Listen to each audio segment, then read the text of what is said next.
오늘 우리에게 주신 하나님의 말씀은 사도행전 11장 22절 그리고 23절 말씀입니다.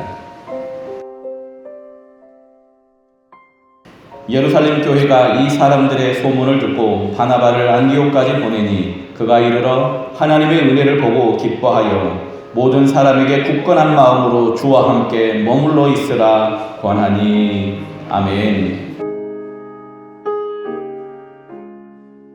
주와 함께 머물러 있으라. 우리 같이 따라합니다. 주와 함께 머물러 있으라. 어디에요? 주와 함께 머물러 있는 여러분 되기를 주님의 이름으로 축원합니다. 몇 사람이 안디옥에 이르러, 무명의 사람들이 안디옥에 이르는데 그 이름도 없는 사람들 가운데 하나님께서 역사하심으로 수많은 이방인들이 예수를 믿기 시작합니다. 그 사람들의 능력이 아니라 주의 손이 그들과 함께 하시매, 그들이 편한 곳에 가는 것이 아니고 그들이 원하는 삶을 사는 것이 아니라 하나님의 손에 붙들릴 때 하나님의 역사가 그들을 통해서 나타나기 시작했습니다. 마른 막대기 같은 우리 인생이 주님 안에 붙들릴 때 홍해를 가르는 능력의 지팡이가 모세 안에 있고 그 지팡이가 마침내 하나님의 능력을 나타내는 것처럼 오늘 저와 여러분 가운데, 이 교회 가운데 하나님의 손에 온전히 붙들림으로 하나님의 능력이 나타나기를 주님의 이름으로 축원합니다. 하나님의 능력이 나타나는 교회, 그 교회에 한 사람을 보냅니다. 오늘 그 사람과 함께 오늘 본문을 시작할 텐데 혹시 많이 피곤한 분들 계십니까? 새벽에 축구 보는 우리 대한민국에서 그야말로 청소년들이 같이 모여서 20세 이하 이 청소년 축구가 얼마나 좋은 결과를, 우승은 못했지만 그래서 준우승이라는 아주 높은 결과를 가졌습니다.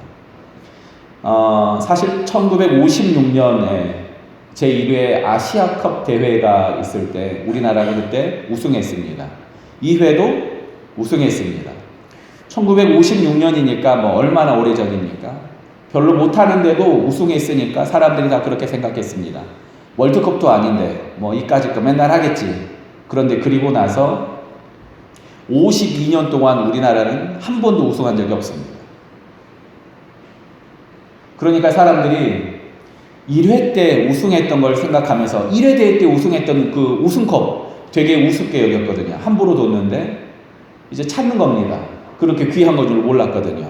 찾아보니까 10년간 찾았는데 없었어요. 뭐 강원도 뭐 이런 데 있었던 게 아니고 나중에 찾았는데 어디 있었냐? 선수촌 박물관에 아무 표시도 없이 그냥 있었어요. 왜요? 귀한 줄 몰랐거든요. 거기 처박혀 있었던 겁니다. 성경에서 귀한 줄 모르고 소중한 줄 모르고 이 사람이 그렇게 대단한 사람이 있어 라고 그냥 쉽게 넘어가는 사람이 있습니다. 그 사람이 바로 바나바입니다. 사실 바나바는 위대한 기적을 행한 적도 없고 대단한 설교를 한 적도 없지만 바나바는 아주 중요한 사람이고 중요할 때마다 등장합니다. 오늘 본문 22절을 같이 한번 읽어봅니다. 시작. 예루살렘 교회가 이 사람들의 소문을 듣고 바나바를 안디옥까지 보내니. 아멘. 안디옥 교회에 수많은 이방인들이 하나님을 믿고 거기 그야말로 뒤집어졌다는 역사를 들었습니다. 누구를 보냅니까? 바나바를 보냅니다. 바나바는 사실 예루살렘 교회의 핵심적인 사람입니다. 바나바는 별명이에요. 원래 이름은 요한입니다. 그런데 위로의 아들이라는 의미의 바나바, 이 사람을 안디옥으로 얼른 보냅니다. 왜 보냈을까요? 중요하지 않아서가 아닙니다. 이 사람이 뭘 잘해요? 위로하고 격려하는 걸 잘합니다. 당장 예루살렘 교회도 그 사람이 필요한데 그 중요한 교회의 리더를 장로님을 보내는 겁니다.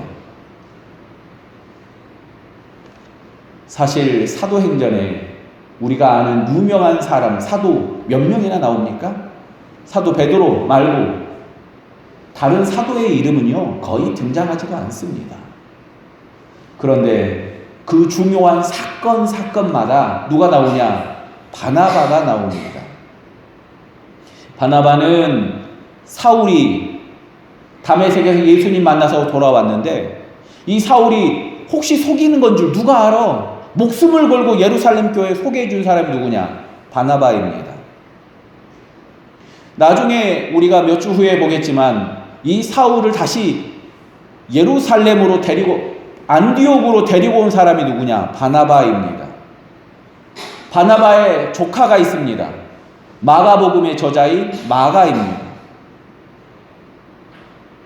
한번 도망가서 그야말로 복음을 떠나버릴 뻔한 그 마가를 다시 데리고 온 사람이 누구냐? 바나바입니다. 이 바나바를 오늘 예루살렘 교회는 안디옥에 급히 보냅니다.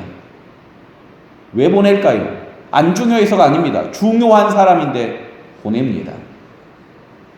저는 예루살렘 교회의 충만함, 예루살렘 교회의 위대함이 여기 있다고 생각합니다. 중요하지 않은 사람이 아니라 가장 중요한 바나바를 그곳에 보낼 때 어떤 마음이겠습니까? 안 아깝겠습니까? 아깝지요. 이 보내면은 우리 교회는 어떻게 해요? 그런데 그 바나바를 기꺼이 보냅니다. 왜냐하면 그곳에 하나님의 위로가 필요하기 때문입니다. 산상수훈을 설교하면서 하나님이 우리에게, 예수님이 우리에게 부탁하신 세 가지가 있습니다.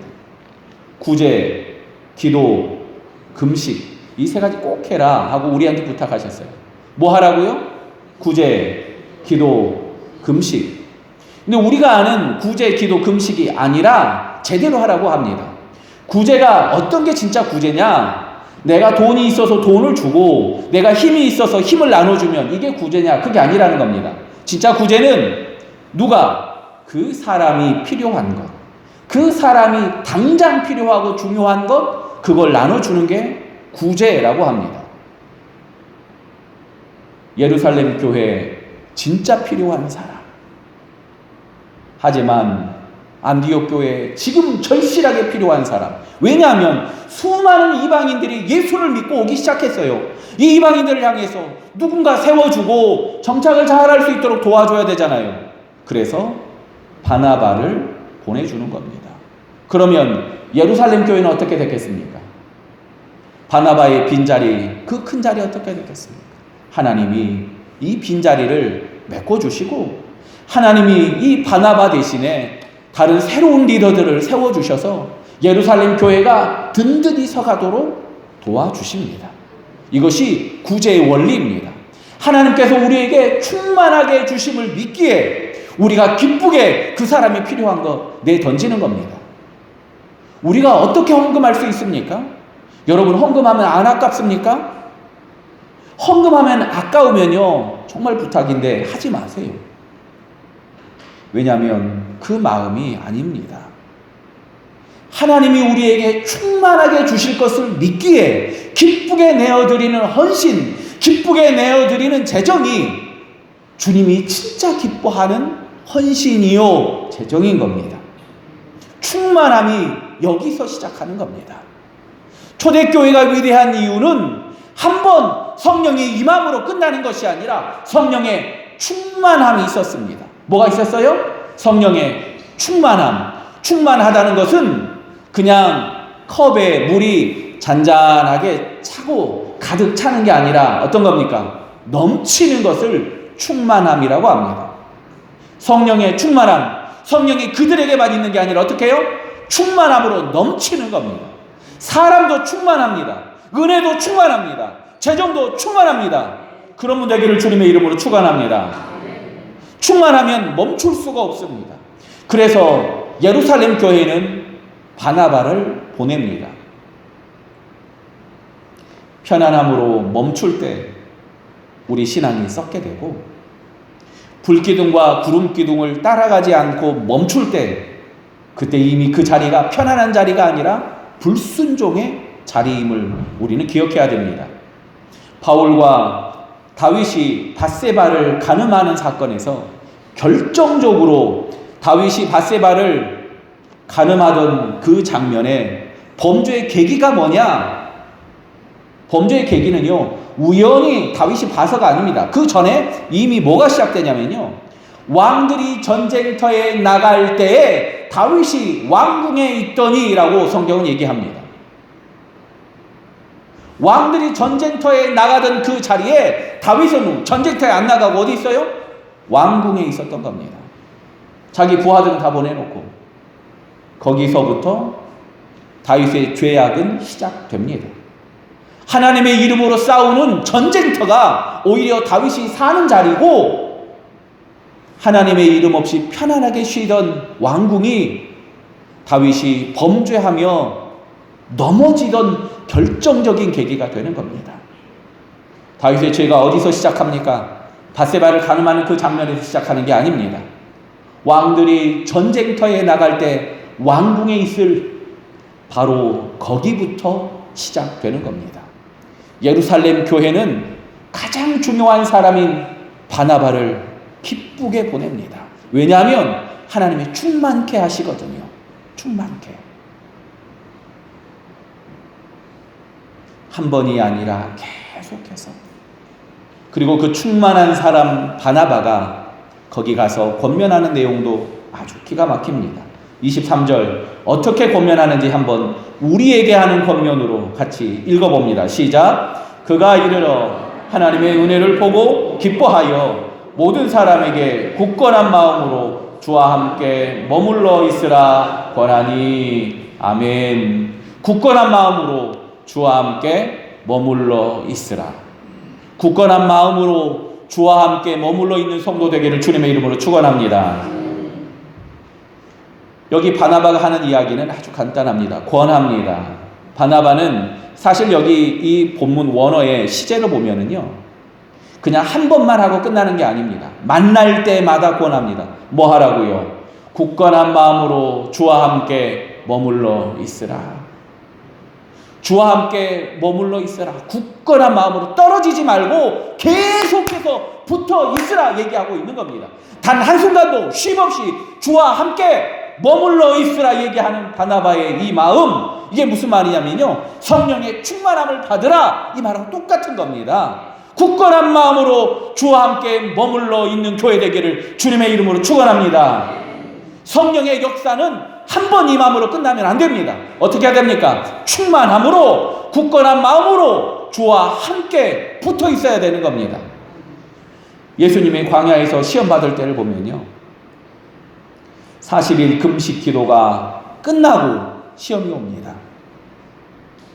기도가 진행 중일 때는 시험이 옵니까 안 옵니까? 안 옵니다. 여기에 아주 간단한 시험에 들지 않는 방법이 있습니다. 시험에 안 들려면 어떻게 해요? 시험에 안 들려면 어떻게 해요?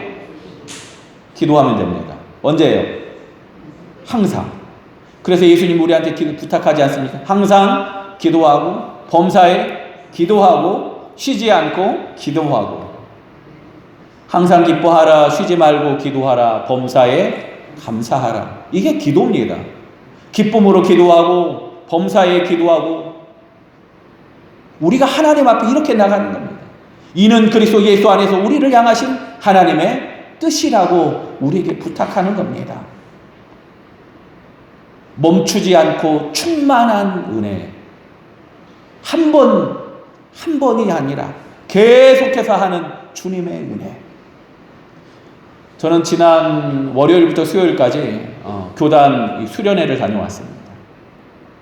아내와 함께 갔다 왔는데 처음으로 저희 부부가 아이들과 떨어져서 지냈어요. 2박 3일간.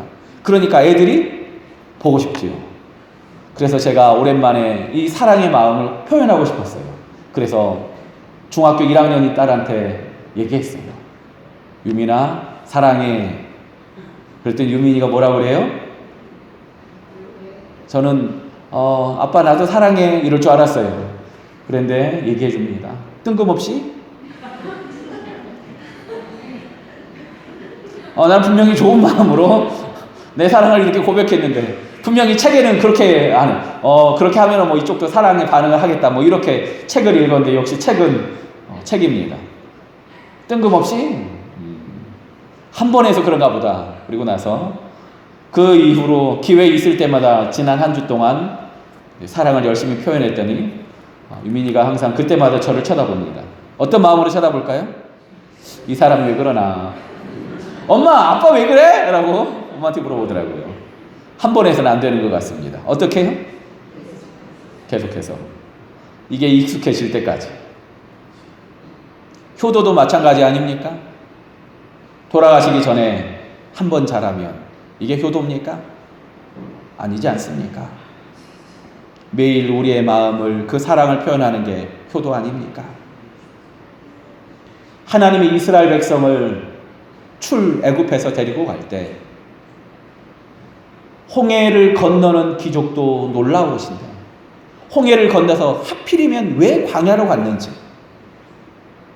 7일이면 가는 길, 일주일이면 가는 길을 40년을 가야만 했던 이유가 뭔지 저는 이 오늘 본문을 보면 더 깊이 깨닫게 됩니다.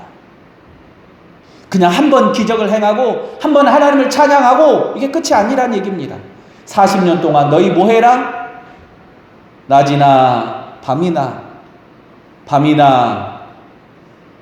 여러분, 낮이나 밤이나 이렇게 딱딱 안 맞아서 어떻게 살아요 같이? 제가 낮이나 하면 여러분은 밤이나 한번 해보는 겁니다. 낮이나 밤이나. 나 좀 따라와라. 밤낮으로. 그래서 하나님이 구름기둥 보내고 불기둥을 세우셔서 40년 동안 날마다 하나님을 따라가는 일을 시키지 않았습니까? 낮이나 밤이나 40년 동안 매일 이렇게 가는 겁니다. 하나님하고 이렇게 사는 겁니다. 낮이나 밤이나 낮이나. 이게 하나님이 원하시는 충만함인 겁니다. 한번 홍해를 건너는 게 끝이 아니라 매일 하나님과 함께 있기를 원하는 겁니다. 한번 은혜를 받는 건 쉽습니다. 진짜 중요한 게 뭔 줄 아십니까? 그 은혜를 충만하게 매일 들고 나가는 겁니다. 한번 사랑하는 건 쉬워요. 뭐가 어렵습니까? 매일 사랑하는 게 어렵지 않습니까? 한번 운동하는 거 쉽습니까? 어렵습니까? 쉽습니다. 뭐가 어렵습니까? 매일 운동하는 게 어렵습니다. 한번 다이어트 하는 거 쉬워요? 어려워요? 그게 다이어트입니까? 다음날 더 먹잖아요. 진짜 어려운 건 매일 이렇게 사는 거 아닙니까? 한 번 선교지 가는 거, 이건 쉽습니다. 물론 우리가 시간을 내고 재정을 들이고 거기까지 가는 거, 이게 보통 일이 아니지만 이거보다 더 어려운 일이 있습니다. 그게 뭔지 아십니까? 선교지에 사는 겁니다. 우리는 잠깐 선교지 가면 다시 돌아오면은 거기 가정이 있고 거기 가족이 있고 친구가 있잖아요. 그런데 타양에서 그 낯선 곳에서 언제 돌아갈 줄 모르고, 아니 하나님이 여기 살아라 말씀하셔서 그 낯선 곳에서 사는 것, 사실 진짜 선교는요 거기 사는 겁니다. 진짜 믿음이 뭔 줄 아십니까? 한번 여기서 주일날 여기 모여서 함께 예배하면 믿습니다.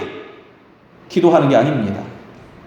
진짜 어려운 믿음은요, 우리가 내일부터 화요일에도 수요일에도 믿음으로 거기에 살아가고, 기도하며 그 가정에서 살아가고, 찬양하며 그 가정을 섬기는 것, 여기가 진짜 우리에게 보내주신 하나님의 믿음의 부탁이요, 믿음의 자리인 겁니다. 한번 기적이 나타나는 것, 한번 소를 끊는 것, 한번 죄를 끊는 것, 이건 누구나 다 합니다. 성령의 충만함이 필요한 이유는요, 한번 끌어서는 안 되잖아요. 한번 안 하는 것, 이걸로는 안 되잖아요.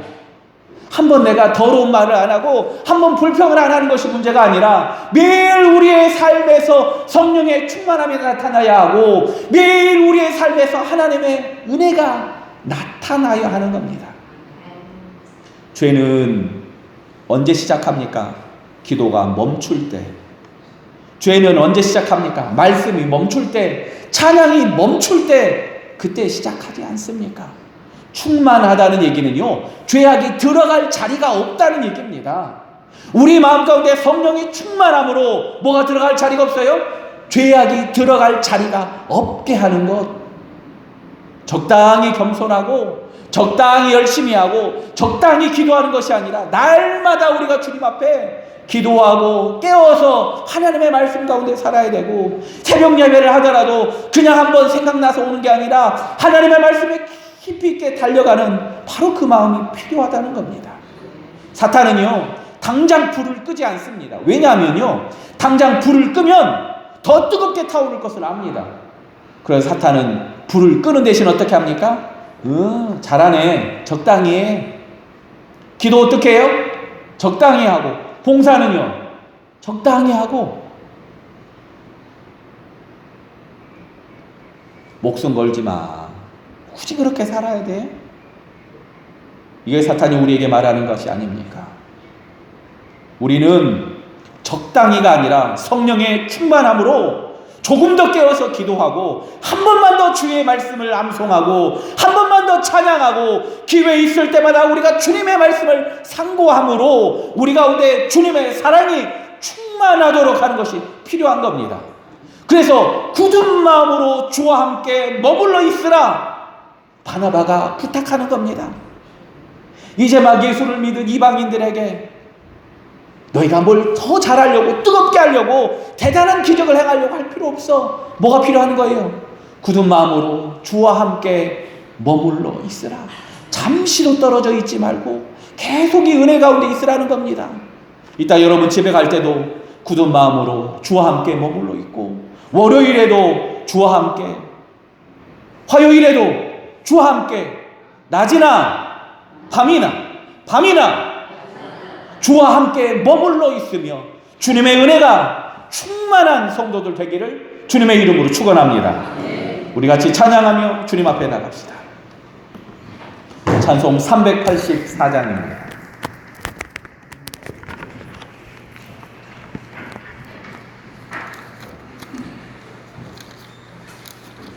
우리가 1절 찬양할 때 우리가 믿음으로 고백하며 박수치며 함께 찬양합니다.